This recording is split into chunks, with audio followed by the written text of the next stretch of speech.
আসসালামু আলাইকুম। আলোচনার দ্বিতীয় খণ্ডে আপনাদের স্বাগতম। সঙ্গে আছেন আমাদের রুমেল ভাই। শ্রদ্ধেয় অধ্যাপক আবদুল্লাহ আবু সাঈদ স্যারের একটা কথা স্মরণ করতে চাই আলোচনার এই পর্বে। তিনি বলেছিলেন যে, আপনারা লক্ষ্য করলেই দেখতে পারবেন মানুষের পা দুটো সামনের দিকে থাকে, পেছনের দিকে না। তার মানে হচ্ছে সৃষ্টিকর্তা আমাদেরকে এমনভাবে সৃষ্টি করেছেন, উনি আমাদেরকে বলে দিয়েছেন তোমরা শুধু সামনের দিকে এগোবে। পেছনের দিকে পেছনের দিকে এগোনোর জন্য মানুষের জন্ম নয়। পেছনের দিকে এগোনোর জন্য মানুষের জন্ম নয়। কথাগুলো এই জন্য বললাম, রুমেল ভাই, আপনার সম্পর্কে আমি যতটুকু জানি, আপনি আপনার জীবনে কমপক্ষে 6 বার আমার জানা মতে হোঁচট খেয়েছেন। কিন্তু আপনি উঠে দাঁড়িয়েছেন, আপনি এগিয়েছেন এক পা দুপো করে। রুমেল ভাই, আপনি প্রথম খণ্ডের শেষ দিকে বলছিলেন মিউজিক ভিডিওর কথা, কিন্তু মিউজিক ভিডিও তৎকালীন সময় খুব একটা সহজ ব্যাপার ছিল না।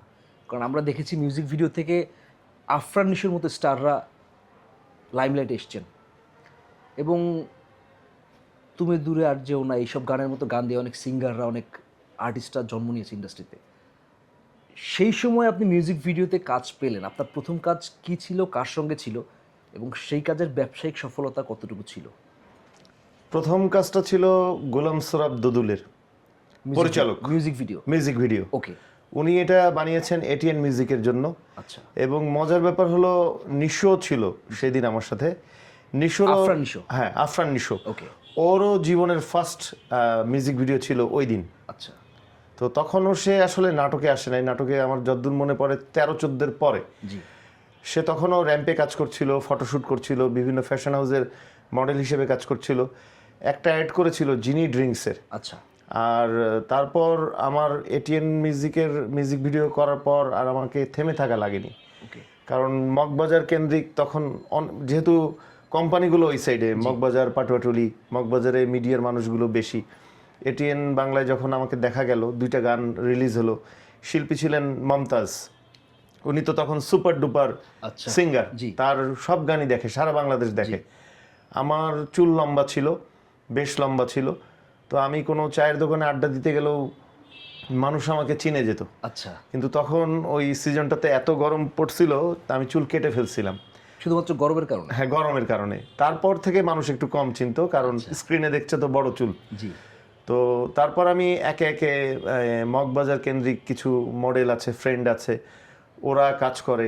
ওরা বলে যে একটা অ্যালবামে তোরা সব ভালো মডেল নিতে পারে না। জি।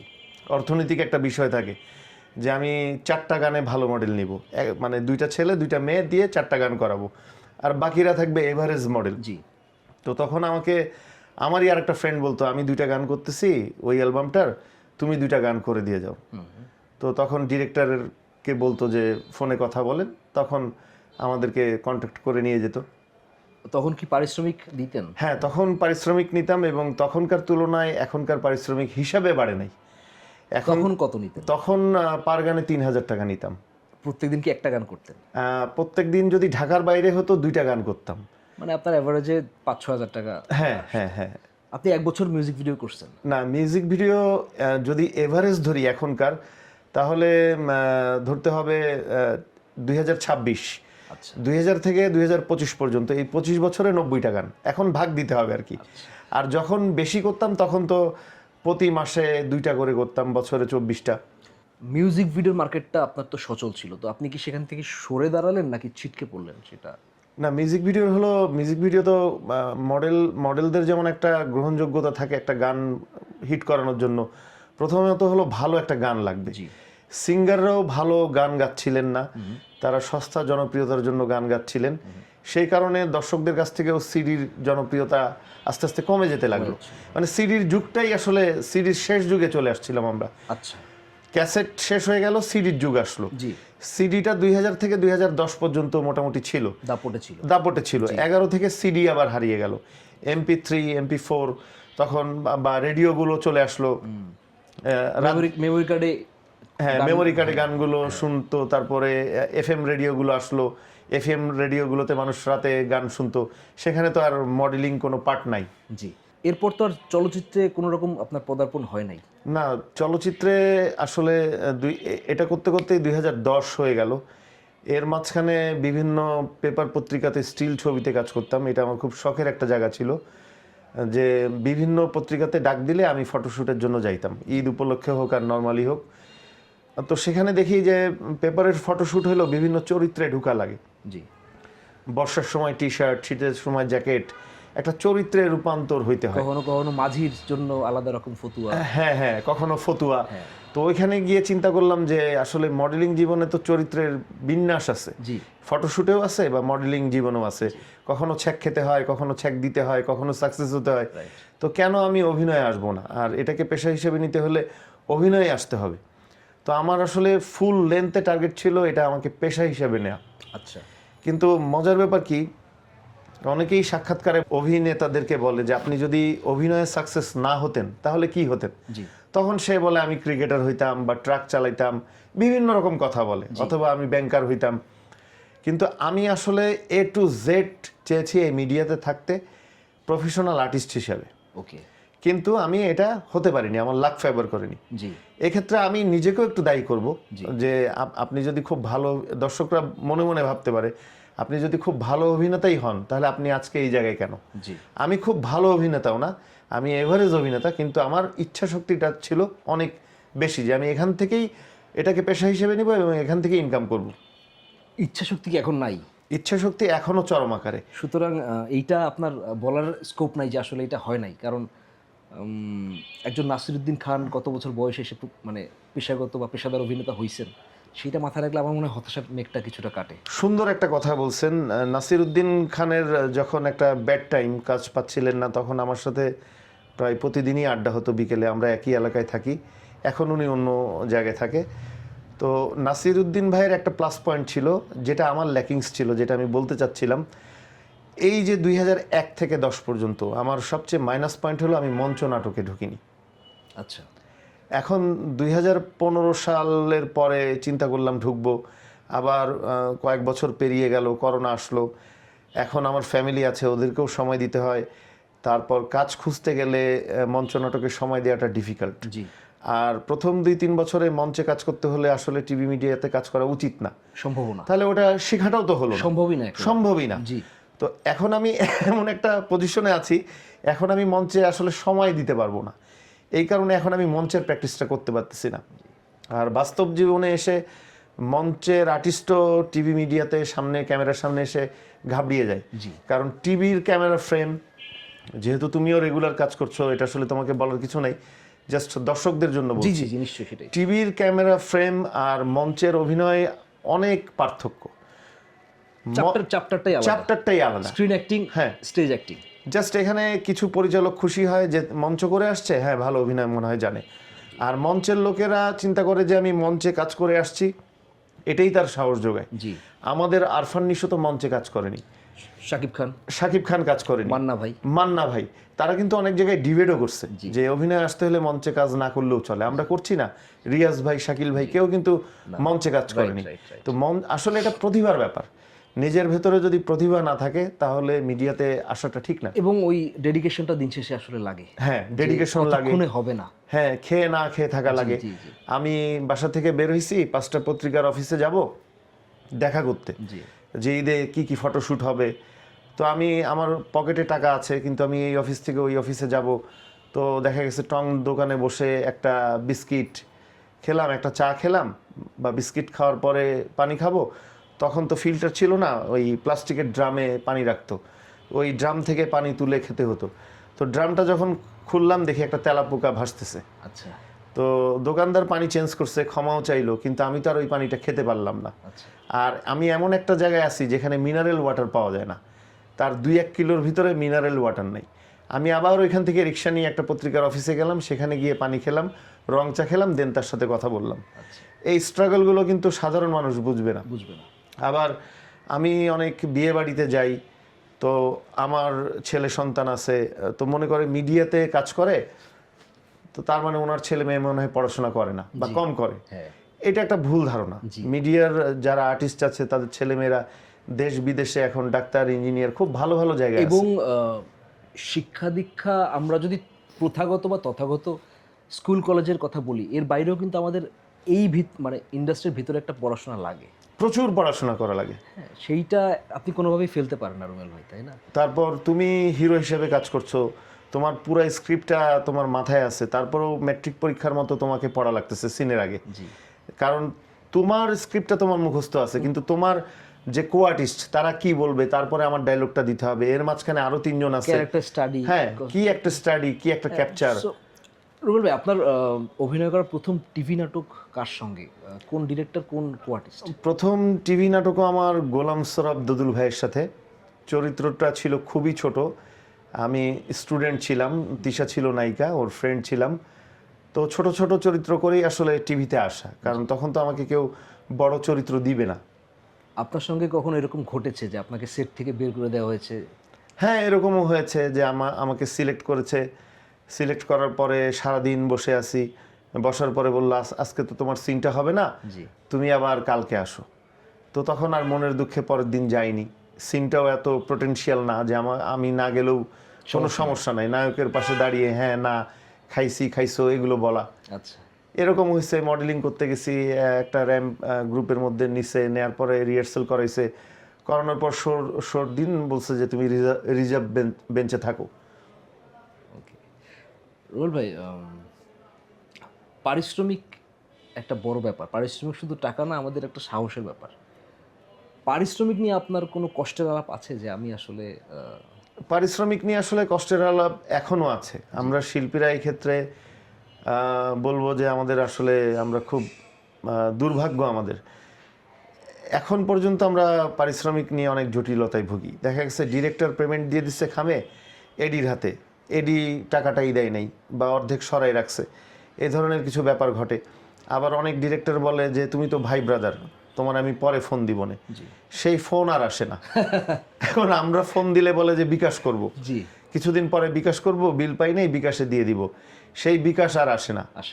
আবার অনেক ক্ষেত্রে তাদের যখন খুব দরকার হয় যে আমার রুমেলকেই দরকার হবে বা সে রবিনকেই দরকার হবে, এই রবিন ছাড়া আমি এই প্রজেক্ট করতে পারবো না, তখন আবার সে ঠিকভাবে পেমেন্ট দেয়, হয়তো আগেও দিয়ে দেয়। হ্যাঁ, বা তখন বলে যে ভাই তুমি 25 নিবা, আমি তোমাকে 20-এর বেশি দিতে পারবো না বা 15 বেশি দিতে পারবো না। হ্যাঁ, তখন সে আগেই বার্গেটিং করে, সারেন্ডারটা করে বা স্পটে অন দ্য স্পটে দিয়ে দেয়। দারুণ কথা রুবেল ভাই। আমি বলতে চাচ্ছিলাম যে নাটক, সিনেমা, মিউজিক ভিডিওর পরে আপনি একটা সময় একটা দীর্ঘ বিরতিতে ছিলেন। সেই বিরতিতে আপনি কেন গেলেন, মানে কি চিন্তা করে আপনি একটু সরে দাঁড়ালেন? আসলে সরে দাঁড়ানোর প্রধান যে কারণটা হলো অর্থনৈতিক কারণ। আচ্ছা, আমার বাবা সচ্ছল ছিলেন, কিন্তু বাবা তো মারাও গিয়েছেন ইতিমধ্যে 2021 সালে। তো আমার ফ্যামিলি তো আমাকেই সার্ভাইভ করতে হবে। আমি 12 থেকে 14 সাল পর্যন্ত রেগুলার কাজ করছিলাম ক্যারেক্টার আর্টিস্ট হিসাবে। আমার যা পেমেন্ট ছিল, ওই যে একটু আগের কথা, এডি হয়তো বা দিল না, বা কিছুটা সরায় খাম থেকে কিছুটা সরায় খামটা হাতে দিল, বা ডিরেক্টর বলল পরে যোগাযোগ করেন, বিকাশ করব। এই ক্ষেত্রে অর্থনৈতিক সবাই না কিন্তু, তবে 10 জনের মধ্যে 5 জনই, সংখ্যায় কমও না তারা, 5 জন ভালো মানুষ আছে। এই কারণেই তো শিল্পীরা খেয়ে পরে চলতে পারছে। আর 5 জনের মধ্যে এই সমস্যাটা আছে। তারা হয়তো বা মাইন্ড করবে, কিন্তু আমি কারণ নাম নিচ্ছি না, আমরা সেই বিতর্কে যাচ্ছি না, সেই নামে যাচ্ছি না, তাই জাস্ট বাস্তব কথাটা বলছি। তো তখন আমি চিন্তা করলাম আমি ক্যারেক্টার আর্টিস্ট হিসাবে একটা সিন করি, 3টা সিন করি আর 5টা সিন করি, আমি তো ঠিকমতো পেমেন্ট পাচ্ছি না। তো এই আয়ে তো আমার সংসারটা চলবে না। তো তখন আমি চিন্তা করলাম আমি একটা বিজনেস করি। আর আমাদের দেশে আরেকটা বড় সমস্যা, এটার মধ্যে আমি আরেকটা ব্যাপার ঢুকাই। আমাদের দেশের একটা বড় সমস্যা, আপনি কি করেন, একজন আমার একটা ফ্রেন্ড হয়তো বা পাশ থেকে বললো রোমেল ও অভিনয় করে, ভালো অভিনয় করে বা মিডিয়াতে আছে, তখন উনি সেকেন্ড প্রশ্নটাই করে আপনি কি করেন। মানে আমাদের বাংলাদেশে এখনো অভ্যস্ত অভিনেতারা আসলে পেছনে কি করে। অভিনয় করতে গেলে আসলে পেছনে কিছুই করা যায় না। আর যারা করছেন এটা তাদের হয়তো বা আগে থেকেই ব্যবসাটা ছিল বা পারিবারিক ছিল, বা উনি অভিনয়ে মোটামুটি সার্ভাইভ করতে পারছে, পারার পরে ওনার হয়তো বা যে কোনো একটা ব্যবসা ধরছে, ক্লিক করে গেছে, এখন পাশাপাশি ব্যবসাটাও সে করতেছে, কিন্তু অভিনয়টাই কিন্তু তার মনের খোরাক, মনের শান্তি। তো ম্যাক্সিমাম লোকেরই প্রশ্ন হলো আপনি অভিনয়ের পাশাপাশি কি করেন, আর কি করেন। হ্যাঁ, মানে অভিনয়কে সে খুব গুরুত্ব দেয়, আর কি করেন। অভিনয় পেশাটাকে সে গুরুত্ব দিতে চায় না। অথচ এই মানুষটাই যখন অফিস থেকে এসে হাসির একটা নাটক দেখে, আমাদেরকেই দেখে। তো তো তখন আমি চিন্তা করলাম তাহলে আমি একটা ব্যবসা করি, জি যেহেতু আমি সেরকম হ্যান্ডসাম ইনকাম করতে পারছি না বা কাজের সংখ্যাটাও কমতেছে। তো তখন আমি একটা কাপড়ের শোরুম দিলাম, এক্সপোর্ট কাপড়ের শোরুম দিলাম, ভালোই চলছিল। করোনা এসে গেল, বিবিধ কারণে যুদ্ধ টুদ্ধ সব কিছু মিলে আবার বন্ধ করে দিতে হলো। সেখানে আমার 8টা বছর সময় গেল। জি 8টা বছরে হয়তো বা আমি শখে 5-7 দিন শুটিং করেছি, কিন্তু সেই অর্থে বলা যায় যে কাজ করিই নাই।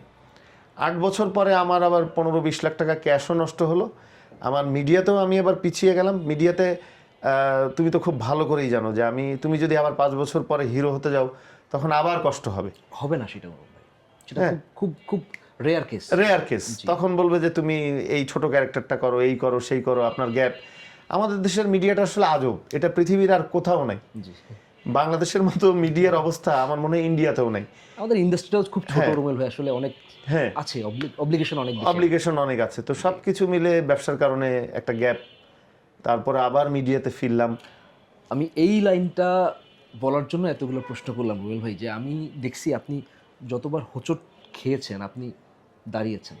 তো আপনি ব্যবসার পরে তো চাইলে আরেকটা জব করতে পারতেন বা ছোট আরেকটা ব্যবসা করতে পারতেন, কিন্তু কোন ঘটনা বা কোন কথা বা কার কথা আপনাকে ইন্সপায়ার করলো এই ঘুরে দাঁড়ানোর ব্যাপারটাতে, আমি এটা জানতে চাই রুবেল ভাই। এটা আসলে কয়েকটা মানুষের নাম তো আসেই। মডেলিংয়ের ক্ষেত্রে যেমন দুঃসময়ে কাকুলি আপু ডাকতো ফটোশ্যুট করার জন্য। তো ফটোশ্যুটে হয় কি, ওই যেটা বিনোদনের পাতা, সবগুলো ফ্যাশন হাউসগুলোই ওই বিনোদনের পাতাটা দেখে, কারণ তাদের পছন্দের মডেলটা নেয়ার জন্য, কাস্ট করার জন্য। তো কাকুলি আপু যখন আমাকে প্রায়ই ফটোশ্যুটে নিত বা অন্যান্য পত্রিকার জার্নালিস্টগুলো নিত, বিশ্বজিৎ সরকার সহ অনেকে, তখন ওই ছবিগুলো দেখে বিভিন্ন ফ্যাশন হাউসের কাজ করতাম। এর মধ্যে 2-1টা বিজ্ঞাপনেরও কাজ করেছি, বাংলা লিঙ্ক এন্টারপ্রাইজ। তো বাংলা লিঙ্ক তখন নতুন মার্কেটে, বাংলা লিঙ্ক এন্টারপ্রাইজটা হিট করেনি, বাংলা লিঙ্ক দেশটা হিট করে গেছে। তো বাংলা লিঙ্ক দেশে আমি আবার অডিশন দিতে পারিনি, ওই সময় আমার জন্ডিস হয়ে যায়। ওইখানে চান্স পাই নীরব আর ইমন। তো আমারও অডিশন দেওয়ার কথা ছিল, আনফর্চুনেটলি আমি অসুস্থ হয়ে যাই, আর অডিশন দেওয়া হয়নি। তো এজেন্সি আমাকে পছন্দ করে ফেলে। এজেন্সি বলে আমরা তো দেশের বিজ্ঞাপন 2টা করলাম, আর এখন এন্টারপ্রাইজটা করব, Bangla link enterprise. Bangla link enterprise করলাম, কিন্তু সেটা আর ক্লিক করে নাই। এসএমই যেটা ব্যবসায়ীদের নিয়ে, ওইটা ক্লিক করে নাই। এটা হলো ভাগ্যের ব্যাপার, বললাম না, ভাগ্য একটা বিশাল ব্যাপার। তারপর বিজ্ঞাপনের মার্কেটে আমি আসতে পারিনি, কারণ আমাদের সময় বড় বড় মডেল ছিল। এখন তো আসলে সবাই মডেল হতে পারে। মানে পাড়ার একটা ছেলে যদি মনে করে যে আমি একটা মেয়ে নিয়ে লিপসিং করব, মোবাইলটা ধরবো, সেটাও একটা মিউজিক ভিডিও হয়ে যায়, ইউটিউবে আপলোড হলেই হয়ে যায়। আর আমাদের সময় স্ক্রিন টেস্ট দিতে যেত নোবেল ভাই, শিমুল ভাই, পল্লব ভাই, নিশো, অপূর্ব, সব জাদ্রেল মডেলরা এবং নামকরা মডেলরা। হ্যাঁ, এবং হয়তোবা আগেই গ্রামীণ ফোন হয়তোবা বলে গেছে যে এটাতে আমি শিমুলকেই নিব, বাট আরও 10টা টপ মডেলের স্ক্রিন টেস্ট নেওয়া হোক, যদি কাউকে ভালো লেগে যায়। তো আমিও হয়তোবা ওই 10 জনের বাইরে আরও 10 জন গিয়েছে, আমিও সেই 20 জনের মধ্যে একজন। তো অলরেডি মডেল সিলেক্ট করা আছে। এখন বাকি 20 জনের মধ্যে আমি একজন আসতে হবে, পল্লব ভাই, শিমুল ভাই, নোবেল ভাই, তাদের সাথে টেক্কা দিয়ে। তারা তো অবশ্যই কোয়ালিটি সম্পন্ন, দেশ বরেণ্য মডেল, সারা দেশের মানুষ তাদেরকে ভালোবাসে। তাদের সাথে ফাইট দিয়ে আমার আসাটা খুব কঠিন। তবে এখন ভালো লাগে যে আমি ভালোদের সাথে ফাইট দিয়ে আমি রিজেক্ট হয়েছি। এখন যদি আমি এই সময়ের, আমি নতুনদেরকে ছোট করছি না, এই সময়ের অজানা, অচেনা বা একেবারে আনকরা ছেলেদের সাথে ফাইট দিয়ে রিজেক্ট হতাম, তো তখন কষ্ট থাকতো যে আমি অভিজ্ঞ, আমি কেন পারলাম না। রাইট। তো আপনি ফেরত আসলেন কার নাটকে, আবার কামব্যাক করলেন আসলে কোন সিদ্ধান্তে? নাটকে আসার আগে মিউজিক ভিডিওর কথা একটু বলতে হয়। আমি আসলে চায়ের দোকানে আড্ডা দিচ্ছিলাম, আমার একটা বন্ধু আছে ফারুক, ও নাটকে টুকটাক কাজ করে, শিল্পী মনা মানুষ। তো হঠাৎ করে একটা ডিরেক্টরের সাথে আমার পরিচয় করায় দিল। আমি পাড়া মহল্লায় খুব স্বাভাবিক ড্রেসে থাকি, আমাকে দেখলে মনে হয় না যে আমি মডেল। তো দিনে দুপুরে চা খাচ্ছি, তো আমার ফ্রেন্ড এসে বলল যে উনি হলো ইয়ামিন ইলান। আবার ও বলল আমার ফ্রেন্ড রোমেলও কিন্তু বাংলা লিঙ্কে মডেল ছিল, মডেলিং সেক্টরে বেশ কিছু কাজ করছে, এখন করে না। তো উনি আমার চেহারার দিকে তাকায় হতাশ হয়ে গেল, কারণ ইয়ামিন ইলান ভাই নিজে খুব ফিটফাট থাকে, খুব স্মার্ট মানুষ, তো একটা মডেল এরকম হতে পারে এত সাধারণ ড্রেসে, চুল আওলা ঝাওলা, একটু মুখে খোঁচা খোঁচা দাড়ি। তো উনি কিছু বলল না। তো তার কিছুদিন পরে ওনার একটা শর্ট ফিল্ম বানাবে, তো ওনার মনে হলো যে দেখি তো ওনাকে একটু ডাক দিয়ে বা ওনার ছবি টবি বা আগের কোনো কাজের রেফারেন্স যদি আমি পাই। তা আমি হোয়াটসঅ্যাপে কিছু ছবি আর আগের কিছু কাজের রেফারেন্স পাঠাইলাম। জি। রেফারেন্স পাঠানোর পরে তার একটা সিনিয়র ফ্রেন্ড, উনিও ওনার অফিসে জব করে, জুয়েল ভাই, গায়ক মানুষ, উনি ছবি আর এগুলো দেখে উনি অবাক। এলন ভাইও মোটামুটি স্যাটিসফাইড, বললো যে এক্ষুনি অফিসে আসেন, 2টা বাজে 4টার সময় অফিসে আসেন। 4টার সময় অফিসে গেলাম, উনি বললো যে আমরা 2-1 দিনের মধ্যেই শ্যুট করব, আপনি সিলেক্ট, আপনি চেহারার একটু যত্ন নেন। তা আমি 2 দিনে আর চেহারার কি যত্ন নিব, নর্মাল যে মেকআপ হয় আর ড্রেস আপটা একটু ভালো করি, বা চরিত্রে যে ড্রেসগুলো লাগবে সেগুলো আমি অ্যারেঞ্জ করে আমি নামতেছি। তো অনেকদিন পরে নামলাম, জড়তা ছিল, নিজের কাজ নিজে দেখেই বেশ আপসেট। তারপর 100-র মধ্যে 50 পেলাম, মানে কাজটা পার পেয়ে গেলাম। আচ্ছা। তারপরে ওনার নাটকে বিভিন্ন চরিত্রে কাজ করি, ওনার সাথে একটা এক্সিলেন্ট একটা কাজ করেছি। কাজটা হলো কাটা। এটা হলো ইন্ডিয়ান একটা রাইটারের গল্প, রাইটারটার নাম মনে নাই, সরি। কাটা নাটকটার নাম। এটা একটা ভিন্ন ধর্মী নাটক। এই নাটকে মুখ্য চরিত্রে অভিনয় করছে হলো আমাদের আনন্দ খালেদ ভাই। আচ্ছা। চমৎকার একজন মানুষ। রেজমিন সেতু ছিল, আমি ছিলাম, আকি ছিল। তো নাটকটার ভিউ নাই, কিন্তু ভিউ 10,000। জি। কিন্তু নাটক বোদ্ধারা এত রিভিউ করছে নাটকটাকে নিয়ে, বিভিন্ন সামাজিক যোগাযোগ মাধ্যমে রিভিউ করলো, বিভিন্ন জার্নালিস্টরা পেপারে লেখালেখি করলো। আমাদের পরিচিত কোনো জার্নালিস্ট না, সবই অচেনা, বা পরিচিতরাও ছিল, তারা তাদের মতো করে দেখে, ব্যক্তিগতভাবে দেখে লেখালেখি করলো। তো তখন মনে হলো যে না, আমি একজন অভিনেতা। এবং আমার সাথে মাসুম বাশার ভাইয়ের সিন ছিল, তো উনি রানিং অভিনেতা, এত ভালো একজন অভিনেতা, ওনার সাথে আমি কাজ করে ঠিকভাবে ডায়লগ দিতে পারছি। একবার ফামলিং হয়েছিল, তারপর সুন্দরভাবে আমি ডায়লগ দিয়ে আসছি, আর সবার সাথেই ন্যাচারাল অভিনয়। তো ওইটার পরে আমার নিজের মধ্যে একটা সাহস হলো, এবং প্রোডাকশনের কোয়ালিটিও ছিল জোস, ক্যামেরা এডিট বা ডিরেকশন জোস ছিল ইয়ামিন ইলান ভাইয়ের। ওর পর থেকে মনে হলো যে না, আমি অভিনেতা হয়ে গিয়েছি, আমি ছোট ক্যারেক্টার হোক বড় ক্যারেক্টার হোক আমি করব, উতরে আসতে পারবো। এখন আমি আসলে প্রশ্ন ছাড়াই আমার একটা দুঃখের কথাতে ঢুকি, জি। যেটাই আসলে অরিজিনাল না বলা গল্প হবে। থাকে না, মানুষের, প্রত্যেকটা মানুষের পাড়ার একটা ফ্রেন্ড সার্কেল থাকে, বাইরের একটা থাকে, আত্মীয় স্বজন তো থাকেই। তো আমি আবার মিডিয়াতে নামছি ব্যবসায় লস করার পর। তো এখন কিছু আত্মীয় স্বজন, সবাই না, সীমিত কিছু আত্মীয় স্বজন, সীমিত কিছু পাড়ার বন্ধুবান্ধব বা বাইরের বন্ধুবান্ধব এবার হাসাহাসি শুরু করলো যে আবার মিডিয়াতে নামছে, কিছুই হবে না। এর মধ্যে আমার কাটা নাটকটা বের হয়ে গেছে। তো আর যেহেতু আমি একটু লম্বা, মিক্সড ব্রাইট, আমার মডেলিং থেকে আসা, ফিগারটা মডেলিং টাইপেরই, মানে আমাকে আসলে চাকরের চরিত্র দিলে মানায় না। জি। অনেকে চশমা পরা দেখে আমাকে ভদ্র চরিত্র দিয়ে দেয়, যে তুমি ডাক্তার বা তুমি হাবাগোবা ভাই। তো অ্যাকচুয়ালি আমার মধ্যে একটা হিরোইজম জিনিস আছে, যে আমি হিরো হতে পারবো। তো যখন আমি এই কথাগুলো তো ডিরেক্টরের আগে মানুষ পাড়ার বন্ধুবান্ধব আত্মীয় স্বজনের কাছে শেয়ার করে, ক্লোজ 2-3টা মানুষ থাকে না, তোমার সাথে আমার গ্যাপ একটু, তুমি 5-7 বছরে অনেক ব্যস্ত, অনেক কাজ করছো, তাহলে আমি তোমাকেও বলতাম। তো তারা অনেক তুচ্ছ তাচ্ছিল্য করলো। আচ্ছা। যে এই ছেলেটা আবার হিরো হবে, এখন সংসার আছে, বেবি আছে, ব্যবসা বাণিজ্যে লস খেলো, এখন সে আবার হিরো হবে। আসলে আমি হিরো হতে চাইনি। আমি বলছি আমার মধ্যে একটা হিরোইজম ভাব আছে। থাকে না, একটা নাটকে তো 3টা হিরোও থাকতে পারে। দেখা গেছে তুমি হিরো, কিন্তু তোমার নাটকের গল্পটা তোমার বড় ভাইয়ের উপরে। তো বড় ভাইয়েরও তো একটা মুখ্য চরিত্রের রোলটা প্লে করতে হবে, নাহলে তো নাটকটা, গল্পটা মার খেয়ে যাবে। তোমার জায়গাটা তোমাকে মেনটেন করতে হবে, আমার জায়গাটা আমাকে মেনটেন করতে হবে। আমি জাস্ট এই জিনিসটাই বোঝাতে চাইছি, যে আমি যে কোনো মুখ্য চরিত্রে বা ইম্পর্টেন্ট একটা ক্যারেক্টারে আমি এখনো সাকসেস, ওই কাটা নাটকের পর। তো সবাই যখন চরম নেগলেক্ট করলো, তো তখন আমি চিন্তা করলাম, এখন তো ইউটিউবে মানুষ নাটক বানায়, আবার শুনি 50,000 1 লাখ টাকায় ছোট ছোট নাটক বানায়। সম্ভব নিজের বাসা বাড়িতে হোক, বা একটা শুটিং হাউস ভাড়া নিয়ে হোক, বা রাস্তাঘাটে হোক, তখন আমি এই ইচ্ছাটা পোষণ করলাম যে আমি একটা নাটক বানাবো। তো তখন এই জিনিসটাও ফাঁস হয়ে যায়, আমার এই পরিকল্পনাটা। তখন বন্ধুবান্ধব আত্মীয় স্বজন আবার আমাকে তুচ্ছ তাচ্ছিল্য করে যে নিজের কাছে কয়টা টাকা আছে, নিজের টাকা দিয়ে নিজে নাটক বানাবে, এরকম তো হলে আমরাও পারি। আচ্ছা, আসলে কি সবাই পারে? না। আচ্ছা, তখন আমার একটা ছোটোবেলার একটা ফ্রেন্ড ছিল, ওর কথা আসলে না বললেই নাই। আগে একটা ইন্টারভিউতে ওর কথা আমি বলতে ভুলে গেছি, সরি। ওর নাম হলো নাজমুল ইসলাম সোহাগ। ওকে। ওকে তুমি হয়তো বা সামনাসামনি দেখলে চিনতে পারবা, বিদেশে থাকে, প্রায় 12, 14, 15 বছর ইউকেতে থাকে।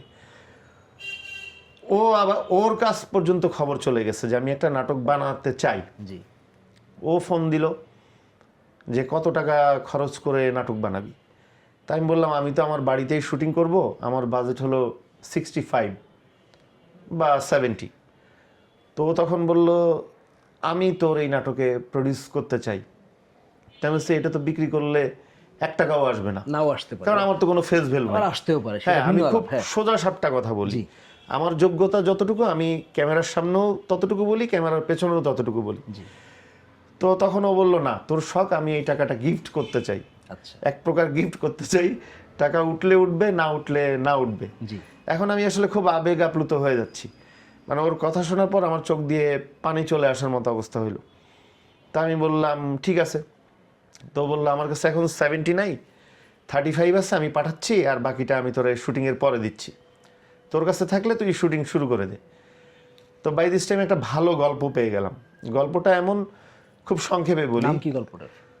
গল্পটার নাম হলো জুয়ারি, লিখছেন হলো লিটু সাখাওয়াত। ওকে, আমরা গল্পটা কি না বলে থাকতে পারি? যদি দর্শক কোনো কারণে চায়, দর্শক ইউটিউবে জুয়ারি নাটকটা আপনারা পেয়ে যাবেন। প্লিজ আমরা রিকোয়েস্ট করতে চাই আপনারা জুয়ারি নাটকটা দেখবেন এবং দেখে কেমন লাগলো ওই নাটকের কমেন্ট বক্সে জানাবেন নাটকটা কেমন।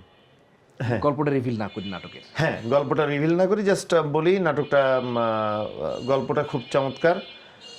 গল্পের একটা শক্তিশালী মেয়ে অভিনেত্রী দরকার।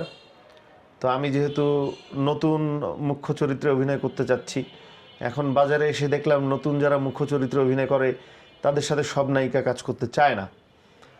তো আমরা আসলে কাউকেই প্রপোজাল তখনও দেইনি।